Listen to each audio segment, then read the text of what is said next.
bicara tentang topik ini bukan karena saya gila mujizat. Tapi karena saya ekstra merasakan sangat amat terbeban untuk mereka yang dalam pergumulan, mereka yang stuck dalam permasalahan, dan juga orang-orang sakit khususnya. Kalau Anda belum subscribe di channel ini, segera supaya Anda bisa mengikuti terus rema-rema dari Roh Kudus ya. Hari ini pesan Tuhan adalah tentang mujizat. Kenapa saya bicara tentang topik ini bukan karena saya gila mujizat. Tapi karena saya ekstra merasakan sangat amat terbeban untuk mereka yang dalam pergumulan, mereka yang stuck dalam permasalahan, dan juga orang-orang sakit khususnya. Izinkan saya memulai dengan perkataan ini dulu bahwa Yesus tidak pernah berubah dahulu, sekarang, sampai selama-lamanya. Yang percaya katakan amin. Kuasanya tidak berubah dan kasihnya tidak berubah. Saya mengangkat topik tentang mujizat karena banyak orang sedang bergumul di dalam persoalan dan hatiku dipenuhi dengan belas kasihan. Katakan pada orang kanan kirinya, hari ini adalah hari mujizatmu. Lukas pasal yang pertama, kita buka. Saya berikan judul iman untuk menerima sebuah mujizat. Jadi sebelum miracle atau mujizatnya, ada iman saudara. Iman itu belum melihat. Iman itu mendengar dan percaya. Iman timbul dari pendengaran. Jadi sudah harus ada iman dulu di hati kita untuk menerima sebuah mujizat. Karena iman itu jalan masuk kasih karunia. Iman itu tangan yang menerima dari bumi untuk menerima sesuatu dari sorga. Koneksi ilahi itu iman. Tanpa iman, kita nggak mungkin bisa menyenangkan Tuhan. Jikalau kita tidak beriman sama Tuhan, kita tidak welcome Dia bekerja. Mari kita sama-sama telusuri bagaimana satu keluarga ini butuh beriman dan Tuhan latih. Tuhan nggak marah waktu kita kurang percaya, tapi Tuhan akan ajari kita untuk percaya dulu sebelum menerima sesuatu. Iman untuk menerima sebuah mujizat. Lukas pasal pertama mulai dengan ayat 11 sampai 15 saya bacakan dulu. Maka tampaklah kepada Sakaria seorang malaikat Tuhan berdiri di sebelah kanan mezbah pembakaran ukupan. Melihat hal itu, Sakaria terkejut dan menjadi takut. Tetapi malaikat itu berkata kepadanya, "Jangan takut hai Sakaria, sebab doamu telah dikabulkan, dan Elisabet istrimu akan melahirkan seorang anak laki-laki bagimu, dan haruslah engkau menamai dia Yohanes. Engkau akan bersuka cita dan bergembira, bahkan banyak orang akan bersuka cita atas kelahirannya itu, sebab Yohanes ini akan besar di hadapan Tuhan, dan ia tidak akan minum anggur atau minuman keras, dan ia akan penuh dengan Roh Kudus mulai dari rahim ibunya." Stop di sana, saya jelaskan ayat per ayat. Sakaria dan Elisabet adalah ortu atau orang tua Yohanes Pembaptis yang mempersiapkan jalan bagi Yesus Kristus Sang Mesias. Ini bayi ajaib karena kelahiran normal, tidak sama dengan Yesus Kristus yang dikandung oleh perawan. Tetapi nggak normalnya di sini, orang tuanya itu sudah lanjut usia, sudah manula. Mungkin Sakaria dan Elisabet sudah di atas umur 80, atau mungkin muda-muda pun umur 70 sekian, nggak mungkin. Itu adalah kehamilan berbahaya. Hamil aja tidak possible, tidak bisa. Maka ayat 11 begini ceritanya. Maka tampaklah kepada Sakaria seorang malaikat Tuhan berdiri di sebelah kanan mezbah pembakaran ukupan. Mezbah pembakaran ukupan itu adalah mezbah doa. Zaman dulu kan belum ada Roh Kudus dicurahkan. Jadi doa mereka itu ke bait Allah. Hadirat Allah gak kemana-mana. Setelah Yesus mati di kayu salibnya, barulah robek dari atas ke bawah tirai bait suci itu. Dengan kata lain, secara simbolis, sekarang Roh Kudus dicurahkan ke atas semua manusia, asal kita haus dan percaya. Tapi zaman dulu, hanya di Yerusalem doang, hanya di bait suci yang ditentukan. Dan Sakaria dapat giliran untuk masuk ke sana mempersembahkan doa umat. Dan ketika dia sedang membawa mezbah ukupan, membawa pembakaran ukupan itu, tiba-tiba malaikat Tuhan berdiri di sebelah kanan mezbahnya. Ada penampakan. Gak perlu kita itu mengalami pengalaman supranatural dulu untuk mengalami sesuatu yang supra alami. Tidak perlu, kadang-kadang iman itu sangat alami. Only believe, percaya saja. Tetapi ini kasus khusus. Malaikat itu berdiri. Siapa bilang kalau malaikat menampakkan diri kita pasti percaya? Buktinya Sakaria sampai bisu kok. Kalau Tuhan sekarang muncul di depanku, aku tahu mujizat akan terjadi. Nggak tentu. Kalau kita nggak bisa percaya dengan firman sederhana, jikalau 2 atau 3 orang berkumpul dalam nama aku ada di situ. Dan apapun yang mereka doakan, jikalau mereka sepakat, Bapa akan mengabulkan apapun yang sesuai firman Allah. Mengabulkan doa itu berarti doa itu dari sisi kita. Nggak tentu Tuhan yang memberi idenya. Berarti proposal dari dunia. Makanya namanya dikabulkan. Kita nggak usah begini loh. Apa ini kehendak Tuhan atau enggak ya? Mau enggak? Udah tanya. Itu aja cukup tanya. Mau enggak? Kecuali kalau kita mau istri orang. Karena ada ayat berkata Tuhan melarang perzinahan. Kalau kita mau mencuri. Ada tertulis jangan mencuri. Kalau kita minta pembalasan, kita ingin membunuh seseorang atau membunuh karakternya, Tuhan habisi aja orang itu. Tidak sesuai firman. 2-3 orang berkumpul, 2 juta, 3 juta pun Tuhan tidak akan kabulkan. Karena Tuhan tidak akan memberikan kepada kita kalajengking. Tuhan tidak akan memberikan kepada anak-anaknya sesuatu yang melanggar firman-Nya. Karena itu pasti buruk bagi kita dan dampaknya merusak. Tapi kadang-kadang kita baca Alkitab aja kita nggak mantap. Kita merasa, ya ini kan di Alkitab. Apakah ini berlaku untuk aku? Iman itu harus bulat. Sana mau nggak? Tanya. Ya Tuhan, ini dalam firman. Aku tahu ini ada janjimu. Misalnya sembuh. Misalnya pertolongannya. Misalnya ketabahan dan kekuatan ketika mengalami permasalahan. Misalnya bagi orang yang berkabung diberikan penghiburan karena Tuhanlah gembala saat lembah kekelaman. Lembah maut pun Tuhan di sana. Kalau kita baca dan itu jelas-jelas firman Allah. Sekalipun kita nggak mengalami penampakan apa-apa, tidak ada sesuatu yang istimewa, tidak ada nabi yang datang tumpang tangan atau dari ribuan orang atau puluhan ribu tiba-tiba ditunjuk satu. Hai kamu Henry, wow. Henry siapa? Henry Wijaya. Wah, disebut juga nomor teleponnya. Wah, sensasional. Lalu diberitahukan nanti akan apa, hidupmu akan seperti apa. Persis sesuai dengan kebutuhan. Dan yang selama ini dia doakan. Gak semua orang seheboh itu masalahnya. Makanya cerita ini lucu. Sakaria mengalami sesuatu yang sangat-sangat di luar biasanya. Tetap dia tidak percaya. Tidak ada garansi kalau Tuhan sekarang muncul di depan Anda, muka dengan muka, Anda akan percaya kepadanya. Karena itu kalau Anda lihat di dalam Alkitab ada sebuah janji Tuhan. Dan Anda ingin itu terjadi dalam hidupmu. Bawa kehadirat Tuhan. Kurang percaya, 2 dan 3 orang bersama-sama saling mendoakan dan saling menguatkan. Maka Allah yang mendengar dari sorga, oh itu maumu. Dia mengabulkan. Memang pengabulan doa tidak selalu sesuai ekspektasi kita. Tapi doa itu so pasti dijawab. Pakai sedikit bahasa Sulawesi. Pasti akan dijawabnya. Kadang-kadang dijawabnya tidak seperti yang kita duga. Juga tidak sesuai dengan kurun waktu yang kita inginkan. Tetapi pasti dijawab sama Tuhan. Coba katakan kiri kanan. Termasuk Anda yang ada di rumah atau di mana. Kalau ada orang di sebelah Anda katakan, Tuhan pasti jawab doa Anda. Ayat 12, melihat hal itu terkejut dan menjadi takut si Sakaria itu. Tetapi malaikat itu berkata kepadanya, ayat 13, jangan takut hai Sakaria, sebab doamu telah dikabulkan.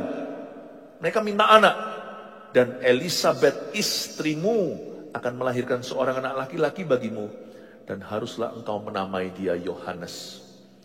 Engkau akan bersuka cita dan bergembira. Bahkan banyak orang akan bersuka cita atas kelahirannya itu. Sebab ia akan besar di hadapan Tuhan. Dan ia tidak akan minum anggur atau minuman keras. Dan ia akan penuh dengan Roh Kudus mulai dari rahim ibunya. Ayat 15 memang seperti sebuah perintah dari Tuhan untuk sang orok bayi.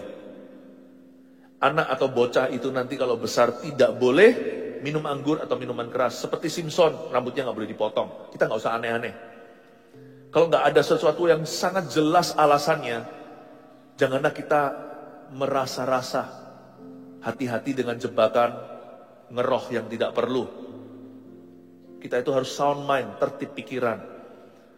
Penuh Roh Kudus itu tetap harus bijaksana. Tapi saya coba artikan ayat 15. Mengapa kok ada peringatan keras bagi anak ini? Karena anak ini memang punya tugas khusus.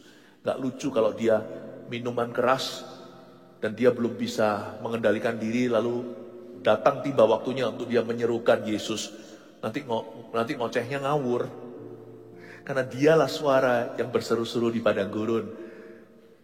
Kalau kebanyakan alkohol, nanti anak muda ini ketika waktunya dipakai oleh Allah, bisa-bisa nanti berita yang disampaikan keluar dari mulut orang mabuk.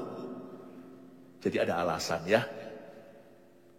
Tetapi selain itu memang tugasnya dia itu luar biasa.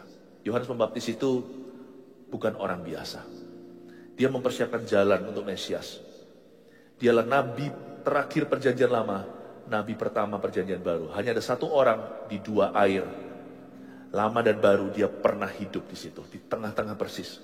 Jadi nggak bisa ditiru lagi ayat ini. Tetapi dari sini saya menemukan satu kesimpulan ayat 15. Dan ia akan penuh dengan Roh Kudus mulai dari rahim ibunya. Tahukah, mujizat Tuhan itu ada tanggung jawab di dalamnya.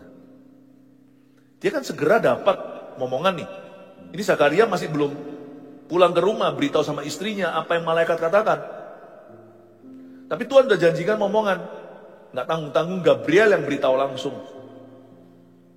Dan Zakaria diberitahu kalau kamu dikasih mujizat ini, kamu harus menerimanya dengan penuh pertanggungjawaban. Mujizat Allah itu bukan magic show. Sebentar Anda lihat, sebentar muncul di depan. Ada di depan mata Anda, lalu menghilang. Mujizat Tuhan itu adalah untuk melengkapi kehidupan kita. Amin, Bapak Ibu Saudara. Dan mujizat Tuhan itu penuh pertanggungjawaban. Saya jadi ingat satu raja namanya Hizkia. Dia kan sakit, merengek-rengek, menghadap tembok, di atas ranjang pesakitannya, dia lagi sakit kritis, sudah sekarat. Dia mohon-mohon sama Tuhan, dan Allah kita di perjanjian lama mengabulkan doanya dari sisi dia. Idenya dia dikasih, tapi dia nggak bertanggung jawab dengan miracle atau mujizat yang dia terima. Ditambahi 15 tahun kan, kalau Anda baca 15 tahun usia, itu nggak main-main. Sakit apa? Mungkin dokter bisa spekulasi. Kira-kira penyakitnya apa ya? Mungkinkah dia kena kanker? Yang sudah divonis, zaman itu belum tahu namanya kanker atau tumor apa. Mungkin benjolan saja. Tapi dia mungkin sudah divonis tinggal 3 bulan. Tapi dia dapat 15 tahun tuh. Itu luar biasa. Malahan kerjasama sama Babilonia. Jadi raja yang sombong, angkuh dan arogan. Tunjukkan dan sok-sokan sehingga Tuhan berkata nanti keturunanmu akan jadi tawanan. Aduh, tahu gitu Hizkia, gak usah kau terima mujizat. Tahu gitu mati aja di tempat. Karena gara-gara Hizkia, bangsa Israel akhirnya jatuh ke tangan Babilonia. Miracles are not God's best blessing. Berkat terbesar itu bukan mujizat. Berkat terbesar itu takut akan Tuhan. Itulah sebabnya, jikalau kita memang mau memberitakan tentang mujizat, pastikan kita memberitakan dulu kehendak Allah. Kalau kita mau memberitakan berkat, pastikan dulu kita harus ajarkan takut akan Tuhan. Kerinduan saya hari ini adalah hidupmu mengalami breakthrough atau mengalami terobosan. Dan ingat ya, mengalami penampakan tidak garansi orang akan percaya. Terima mujizat tidak jaminan orang berbahagia. Tapi hari ini saya percaya Tuhan mau melakukan mujizat karena Tuhan berbelas kasihan. Bartolomeus berkata, aku mau melihat Tuhan. Orang buta itu dicelikan. Marta dan Maria nangis-nangis minta Lazarus dibangkitkan. Padahal kalau Lazarus mati ya masuk ke sorga kan, dia percaya Yesus. Tapi Tuhan tetap masih tergerak hatinya dan berkata, Lazarus keluarlah. Lalu kubur itu kosong, dia keluar dengan kain kafan. Tuhan kita itu suka ngefur. Nggak tahu bahasa apa itu ya ngefur ya, waktu saya kecil. Ngefur itu artinya suka ngalah sama kita. Padahal nggak tentu itu idenya, tapi Tuhan kabulkan kalau memang kita itu mau. Asal yang kita maui, yang kita inginkan itu bukan sesuatu yang melanggar firman. Kenali sifat Bapamu di sorga yang tidak memberi batu. Kalau kita tuh mau, itu ada dalam firman. Allah kita itu gampang luluh, sungguh. Tidak perlu memanipulasi dia. Kalau engkau memberiku mujizat, aku akan pelayanan. Jikalau engkau menyembuhkan aku akan memberitakan Injil ke seluruh dunia. Nggak usah. Sifat Tuhan tuh nggak gitu. Dan Tuhan tuh maha tahu. Kadang-kadang dia tahu kok janji-janji gitu itu. Karena sekarang kita terhimpit masalah. Karena kita kepepet. Tapi Tuhan tahu kalau nanti kita fine-fine saja. Seperti 9 orang kusta, kita cenderung lupa. Tuhan maha tahu bahwa itu semuanya hanyalah janji palsu saja. Kalau kita datang ke Tuhan itu cukup percaya. Tuhan, aku percaya. Rendah hati, mintalah maka akan diberikan kepadamu.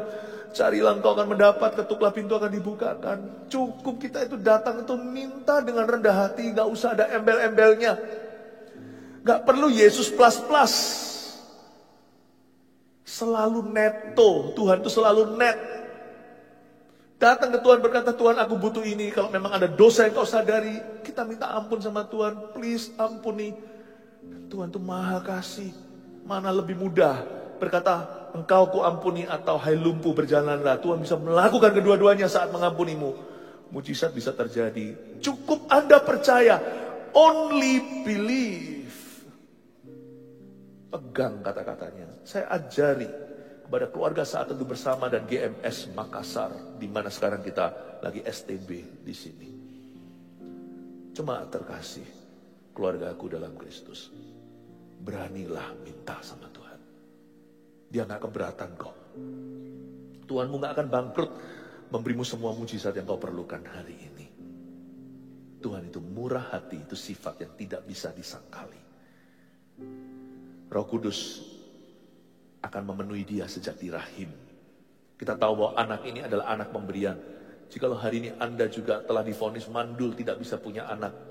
Entah masalah itu ada di laki-laki atau perempuannya atau dua-dua. Itu pun Tuhan bisa buka. Dia adalah Allahnya Sarah, belum berubah. Dia Allahnya Zakaria, tidak pernah berubah juga. Haleluya, kasih tepuk tangan untuk Tuhan.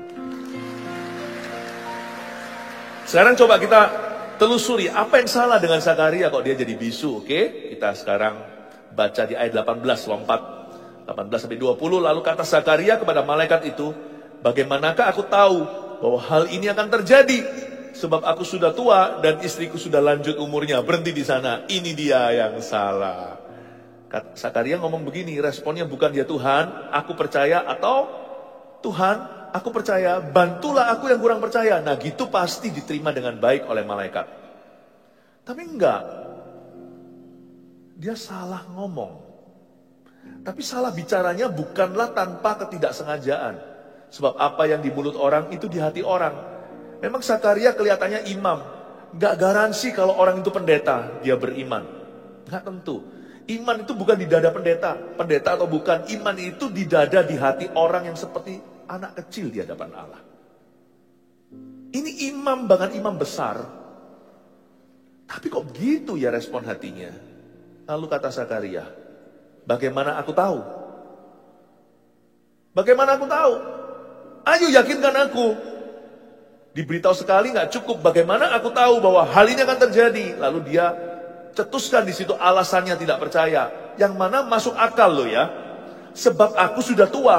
Aku udah umur 70, 80 dan istriku sudah lanjut umurnya, udah menopause segala. Masuk akal. Menurut saya ayat 18b bisa diterima. Saya sempat iseng. Saya baca respon Maria, nggak usah dibuka ayatnya. Di pasal-pasal ini juga. Maria juga sama ketika diberitahukan, malah lebih ngeri. Karena Maria bukan tua. Maria masih muda, tapi dia tidak akan bersuami sebelum melahirkan Yesus. Maria juga sama. Garu-garu kepala dan berkata, kok bisa? Tapi Maria beda. Maria itu jawabannya minus atas. Tanpa kalimat pertama pembuka, yakni, bagaimana aku tahu? Gak ada itunya. Maria jawabnya begini. Lalu jawab Maria kepada malaikat yang sama, Gabriel yang muncul itu, pribadi yang sama. Malaikat berkata, Tuhan atau malaikat itu, bagaimana hal ini akan terjadi? Dia bukan berkata, bagaimana aku akan tahu? Tapi please, beritahu aku, bagaimana itu akan terjadi? Kalau Zakaria minta diyakinkan, beda ya. Kalau Maria yakin iman tanpa melihat, tanpa dia mengerti, tapi dia rendah hati, minta tolong sama utusan Tuhan, tolong bantu aku sedikit lebih mengerti hingga imanku tidak sepenuhnya buta. Aku percaya dulu dengan mendengar, tapi tuntun tolong aku yang bodoh atau kurang berhikmat ini. Kira-kira gitu bahasa manusiawi. Fokusnya kepada beritanya, fokusnya kepada janji dan sang pemberi janji yang lebih, sang pemberi janji itu maha kuasa, sedangkan Maria manusia biasa. Jadi Maria itu minta untuk diangkat pengertiannya. Aku percaya, tapi tolong ajari saya bagaimana seharusnya saya percaya dan menempatkan hati soal ini. Bagus. Karena dia tidak gagal fokus. Fokusnya pada janji itu. Dan fokusnya pada sang pemberi janji di balik utusan malaikat. Sedangkan Zakaria fokusnya ke dirinya. Tunggu dulu, time out, tanda silang. Dia berkata, yakinkan saya. Aku kurang yakin rasanya kalau nggak didoakan sama pendeta itu. Yakinkan aku. Kalau nggak gimana gitu, simsalabim seperti apa, ucap-ucap mantra tapi pakai nama Yesus. Gimana lah kalau saya nggak dikasih, bukan tumpang tangan nggak cukup, atau mungkin pakai elemen-elemen yang lain, harus bagaimana. Kalau saya tidak mengalami yang merinding atau yang sensasional, yang sesuatu di luar kebiasaan, lalu saya ditunjuk di tengah-tengah ribuan. Bagaimana aku tahu kalau itu untuk aku? Malaikat tersinggung di ayat 19. Jawab malaikat itu kepadanya, akulah Gabriel yang melayani Allah. Aku tuh memandang wajah Allahmu, dan aku telah diutus untuk berbicara dengan engkau dan untuk menyampaikan kabar baik ini kepadamu. Ini kelihatannya malaikatnya agak upset ya, ayat 19. Agak tersinggung malaikatnya. Kok bisa? Karena dia bukan manusia. Makanya di ayat-ayat yang kita baca tadi, Zakaria ketakutan. Saya nggak tahu persisnya gimana secara visual, bayangkan. Bisa jadi tiba-tiba malaikatnya muncul terang, atau dia lagi ngawang, atau dia lagi terbang. Di samping mesbah itu mungkin ada sayapnya. Mungkin setelah itu, pastilah nggak mungkin Zakaria salah mengerti bahwa itu malaikat. Karena jelas-jelas dia melihat malaikat. Dan Gabriel berkata, aku ini Gabriel. Kamu kurang yakin? Ini gak cukup meyakinkan kamu. Akulah Gabriel dan aku melayani Allah. Tiap hari aku, tiap detik itu memandang wajah Tuhan kita. Dan aku telah diutus berbicara dengan engkau untuk menyampaikan kabar baik ini kepadamu. Ayat 20, tidak pakai basa-basi, tidak ada babi bu, langsung keputusan. Saya nggak tahu apakah disuruh Tuhan, tapi malaikat sendiri ngambil keputusan. Dan Tuhan itu selalu setia pada utusannya, apalagi anak-anaknya. Kalau malaikat aja dibela, apalagi orang-orang Kristen yang takut akan Tuhan. Sesungguhnya engkau akan menjadi bisu dan tidak dapat berkata-kata sampai kepada hari di mana semuanya ini terjadi, karena engkau tidak percaya akan perkataanku yang akan nyata kebenarannya pada waktunya. Malaikat tidak murka, murka itu milik Allah. Tapi malaikat merasa, kamu lebih baik bisu deh. Ini kelihatannya dikutuk ya, bukan ini berkat. Jikalau mulut kita tidak bisa sepakat dengan Tuhan, mending jangan ngomong apa-apa. Disinilah pepatah silence is golden sangat berguna. Kalau ada orang salah, kita nggak memberitahunya, apalagi kalau itu di bawah bimbingan kita. Nah, itu silence bukan golden, silence is a curse. Itu berarti diam bukan emas, diam adalah kutukan. Bagaimana kita bisa mengaku cinta orang itu kalau dia kejegur sungai, kita diam aja. Di depan ada batu tersandung, sebelum terantuk kakinya, kita tidak peringatkan. Di dalam konteks tertentu, diam itu salah. Tapi kalau kita tidak punya pengakuan iman, lebih baik gak ngomong apa-apa. Kalau kita tidak biasa mulut kita mengaku firman, lebih baik jangan bicara sesuatu. Kenapa? Lawan kata firman itu bukanlah mengucapkan sesuatu yang bukan firman. Gak ada jalur tengah. Antara kita mengakui firman dan mengakui iman, atau mulut kita itu pasti akan melukai dan meruntuhkan. Itu gak ada jalan tengah. Makanya saya gak berani tiap pagi itu bangun tidur langsung mandi. Saya serahkan lidah saya dulu. Saya berbahasa roh dulu. 40 menit. Itu kan output, saya berbahasa lidah. Lalu setelah itu langsung saya lari, bangun tidur. Saya bangkit dari ranjang 40 menit kemudian langsung pergi ke ruang studi saya. Saya buka Alkitab saya, input, saya masukkan semua firman. Saya gak berani lidah saya keliaran. Karena kalau saya tidak punya sesuatu yang bagus dari Tuhan untuk saya ucapkan, saya mending mulut saya pakai itu loh yang memberangus lembu atau tapal kuda. Mendingan saya gak ngomong apa-apa. Demikian pula orang-orang yang pelayanan khotbah lah, memberi instruksi pada saudara seiman. Kalau hatimu dan mulutmu tidak penuh Roh Kudus, kembalilah ke ruang doamu.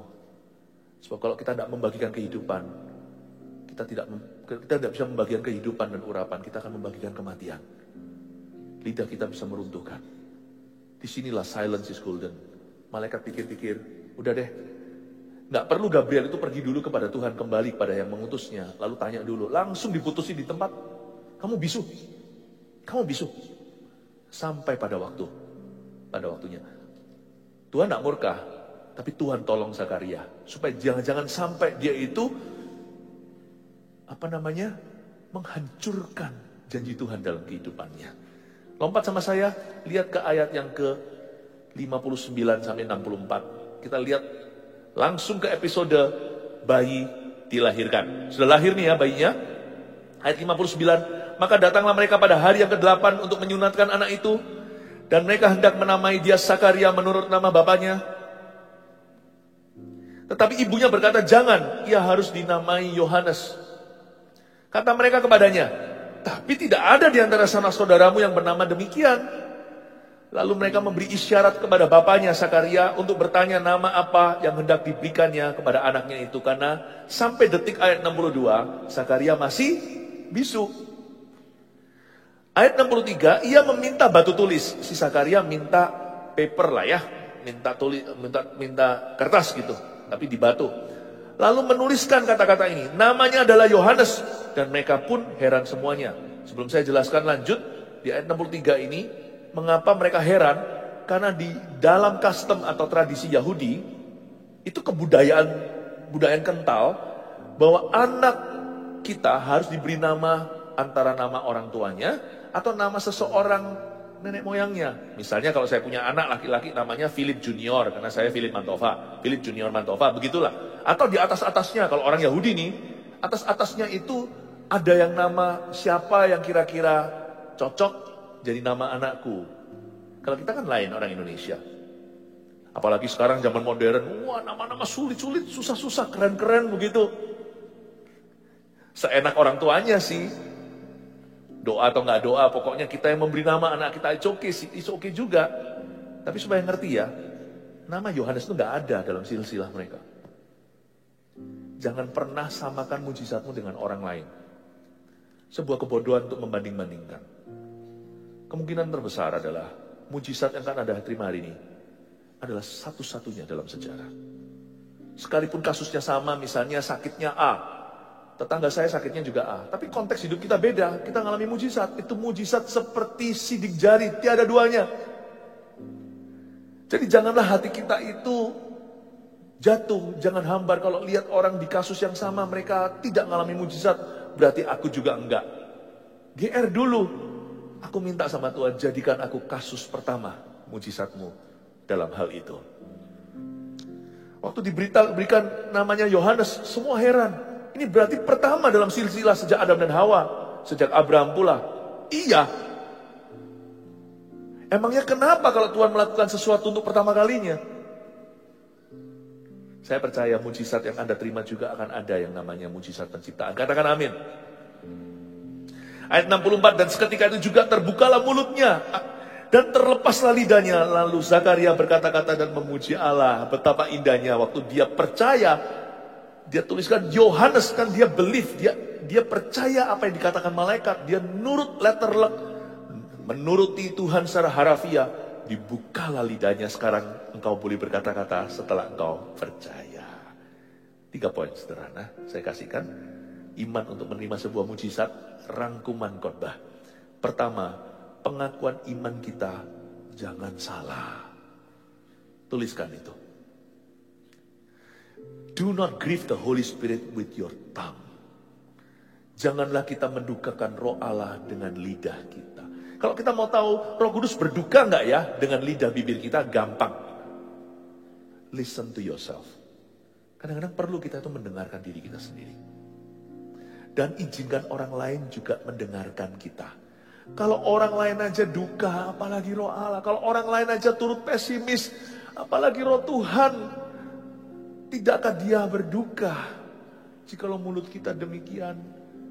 Jikalau orang lain aja merasakan negatif sekali ya perkataan kita, apalagi Tuhan pasti merasakannya. Listen to yourself. Janganlah pengakuan kita salah. Kalau pengakuan kita masih salah, kita pesimis, suka negatif orangnya, mending jangan bicara, berdoalah. Tapi kalau pengakuan kita iman, keluarlah, mulailah ucapkan firman di mulutmu. Sebab ada kuasa dalam pengakuan iman. 2, setuju dengan Tuhan mendatangkan kuasa. Belajar dari si Zakaria, ketika dia sepakat dengan Tuhan, mulutnya terbuka. Tahukah the place of agreement with God is the place of power? Tempat sepakat dengan Tuhan itu adalah tempat berkat. Itulah tempat mujizat. Jangan berkata, Tuhan kau harus sepakat dengan aku. Kita sepakat dengan Tuhan Yesus. Sembuh gak sembuh, mujizat gak mujizat, sepakat dulu dengan Tuhan. Bahkan kalau kita pun sampai mati tidak menerima apa-apa, masih ada tempat sepakat dalam firman.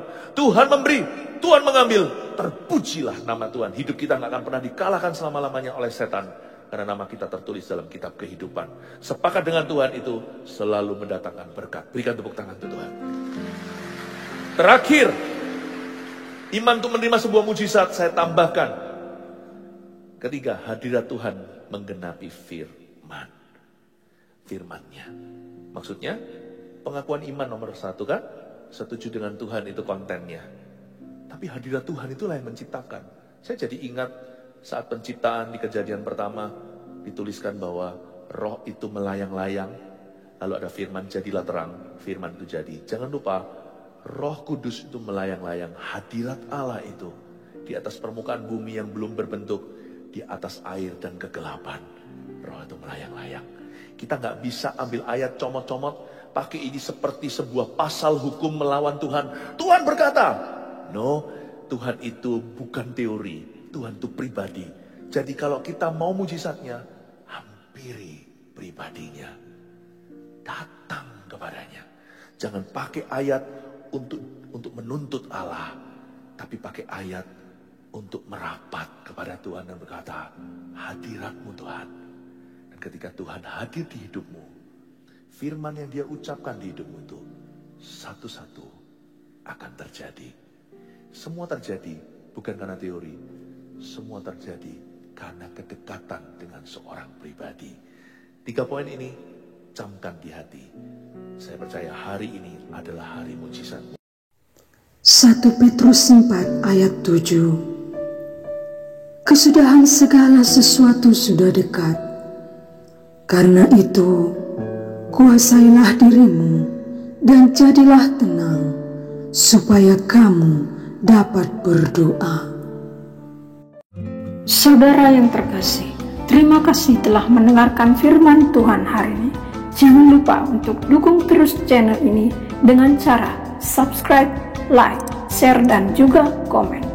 Agar saudara kita yang lain juga boleh terberkati. Tuhan Yesus memberkati kita.